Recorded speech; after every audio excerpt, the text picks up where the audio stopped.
No one understood why a young, handsome man in his 20s would willingly marry a 70-year-old woman, let alone one bound to a wheelchair and barely able to speak. Rumors swirled like a storm: gold digger, con artist, desperate fool. But no one knew the truth. No one had seen the tears he shed behind closed doors or the promise he had once whispered to a dying friend. What started as an act of duty turned into something far more powerful, something no one saw coming. 25-year-old Aaron Carter had never had it easy. Raised in the slums of Milwaukee, he grew up learning how to survive more than how to dream. His father left when he was 10. His mother worked 3 jobs, eventually succumbing to exhaustion and illness when Aaron was barely 18. By 20, Aaron was on his own, scraping by with construction jobs by day and studying welding at a community college by night. Life had carved hardship into his face, but it had also chiseled kindness into his soul. Despite his circumstances, Aaron was always the one helping neighbors carry groceries, fixing bikes for kids, and sharing what little he had. He believed that people, no matter how broken, deserved love and second chances. Across town, in a gated mansion atop a hill, lived Eleanor Whitmore, a once famous philanthropist and owner of a multi-million-dollar art empire. Time had taken her mobility and her voice, but not her heart. Her days were spent in silence, surrounded by caretakers more interested in her inheritance than her well-being. Most of her family had drifted away after realizing she had rewritten her will, leaving her fortune not to blood, but to someone yet unnamed. 3 years ago, before fate would tie them together in the most unlikely of bonds, Aaron had met Eleanor's only friend, a gentle nurse named Marla. Marla worked part-time at the rehabilitation clinic where Eleanor used to visit before her condition worsened. But Marla was more than a nurse. She was also Aaron's foster mom during one of the hardest chapters of his teenage life. Marla had taken him in when he was 16, giving him shelter, warmth, and the first real sense of family. She treated him like a son, supported him even when he dropped out of high school briefly, and always reminded him, kindness never goes to waste. In her final weeks, stricken with terminal cancer, Marla called Aaron to her bedside.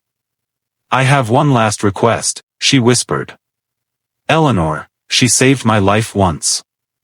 Now she's alone. Forgotten. They're circling her like vultures, waiting for her to die. But she needs a friend. Someone she can trust, someone like you." Aaron, struggling to process her impending death, nodded with tears in his eyes. "I'll take care of her. I promise." True to his word, Aaron began visiting Eleanor at her mansion. At first, the caretakers scoffed, calling him just another leech. But Eleanor's eyes lit up every time she saw him. He would sit by her side, read aloud from her favorite novels, show her pictures of the city, and even bring her fresh flowers from the park. Over time, a deep, unspoken connection grew between them. He never pitted her. He treated her with dignity, even when she couldn't utter a word. She, in turn, saw in him the same pure spirit she had seen in Marla, the rare kind of person who gave without expecting anything in return. One stormy night, after Eleanor had a fall and was nearly neglected by her staff, she took Aaron's hand and scribbled a message on a notepad with trembling fingers. "Marry me," it said. He stared at her, stunned. "Why?" She pointed to a drawer. Inside was a revised will, already prepared but unsigned. It stated that unless she was legally married to someone of her choice, her estate would fall into the hands of greedy relatives who had never cared for her. Aaron hesitated. The world would never understand. But he remembered Marla's words, the warmth in Eleanor's eyes, and the way his heart ached seeing her so vulnerable.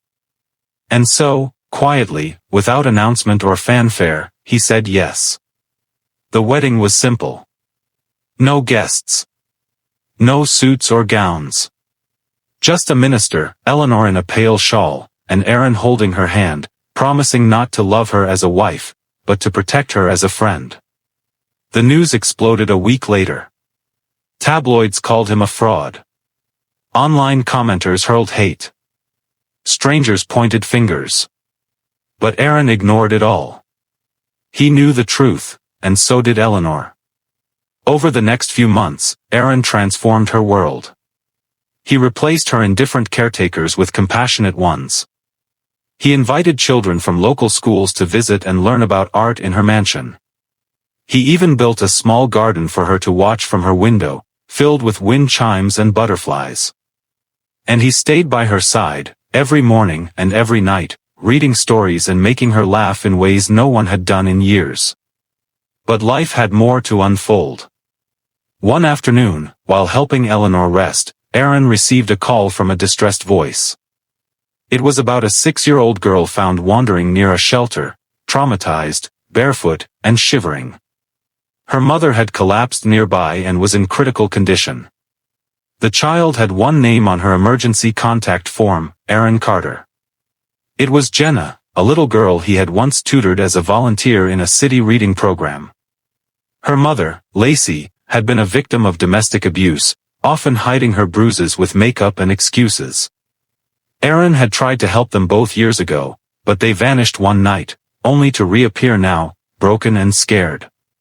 Without hesitation, Aaron rushed to the hospital, took Lacey's hand, and promised her the same thing he had once promised Marla: "I've got you now." Eleanor, upon learning of Jenna and Lacey, instructed Aaron to bring them to the mansion. Though she could barely move, her eyes sparkled with purpose. For the first time in years, her home felt like a home again. Lacey recovered slowly, often breaking into tears at simple kindnesses: hot meals, clean sheets, someone listening. Jenna flourished, often sitting beside Eleanor, coloring while Aaron read aloud. They became a strange but beautiful family, connected not by blood, but by love and survival. But time does not stop. One quiet morning, Eleanor passed peacefully in her sleep, her hand resting in Aaron's. She had lived her final year not as a forgotten widow, but as a queen surrounded by love. Her will, officially filed and recorded, left everything to Aaron, not just the estate, but a foundation in her name for abused women and children. At the public reading of her will, reporters waited like wolves. But Aaron stood tall. He donated half the estate to shelters and programs across the city. He kept the mansion, not for luxury, but as a sanctuary. It became Marla's haven, a home for women escaping trauma, offering safety, therapy, and second chances. Years passed. Jenna grew up strong and kind, calling Aaron Dad even though he never asked her to. Lacey became a counselor, helping others rise like she did.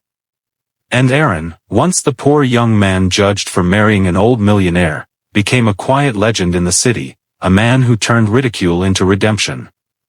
When asked once by a reporter why he had married Eleanor, he simply said, "Because someone once saved me when I had nothing. This was my way of passing that on." And that, dear viewer, is the kind of love the world often doesn't understand: quiet, sacrificial, pure. It isn't found in fairy tales, but in real people who choose compassion over comfort. Sometimes, the most unexpected decisions are born not out of greed, but out of kindness. In a world quick to judge, be the one who chooses to understand.